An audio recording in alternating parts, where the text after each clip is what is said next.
আসসালামু আলাইকুম, welcome back to my channel Huni blog. সবাই কেমন আছেন? আলহামদুলিল্লাহ আমিও ভালো আছি।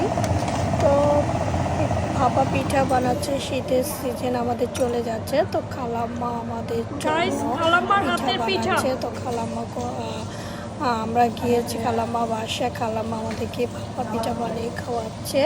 এটা ছিল ধনে পাতা ভাপা আর পিঠা। কাঁচামরিচ দিয়ে, আর এটা ছিল গোল আর নারিকেলের দিয়ে ভাপা পিঠা, খুবই মজার। তো সেটাই আপনাদের সাথে শেয়ার করলাম। আর এটা ছিল খালাম্মা নারিকেল দিয়ে বানিয়েছিল, নারিকেল আর গুড় দিয়ে জাল করে নিয়েছিল, সেটাই আপনাদের সাথে শেয়ার করলাম। তো আমাদের শীতের ভাপা পিঠা কেমন লাগলো, কেমন হয়েছে সেটা জানাবেন। তো ভালো লাগলে অবশ্যই লাইক, কমেন্ট অ্যান্ড শেয়ার করবেন।